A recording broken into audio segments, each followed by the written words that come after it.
Okay, ladies and gentlemen, so here's my termination outside my house. My wife is not very happy about this, but in the spec, you see I've got down here to the right, I've got the furnace exhaust and the intake, two pipes coming out of there.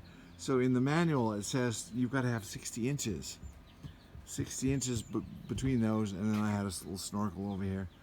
And so that is, I don't know if there's a way around it or whatever, if there's a more elegant way to do this, but I didn't want to go halfway across from the house to the other wall. This is the closest wall. This was the closest wall, and that was quite a feat to drill that hole for me. For me, that was good.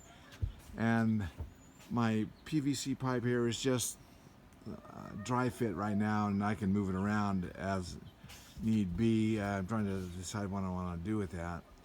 But the other day we had big winds out here, and I was worried that this was going to come out of here. So right now I've got this kind of leaned up against a brick so it wouldn't blow any further. You know, it's not too vulnerable.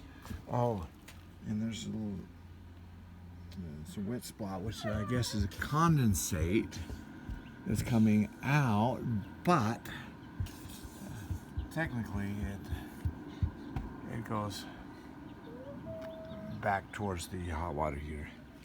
And then let's see, I put some silicone back in here to seal this to keep varmints out.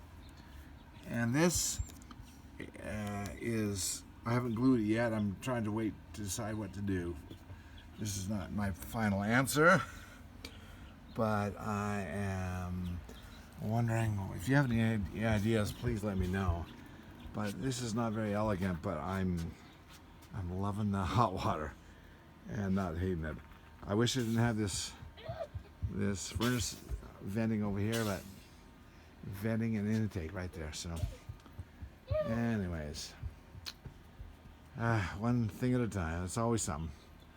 But wish me luck. Thank you.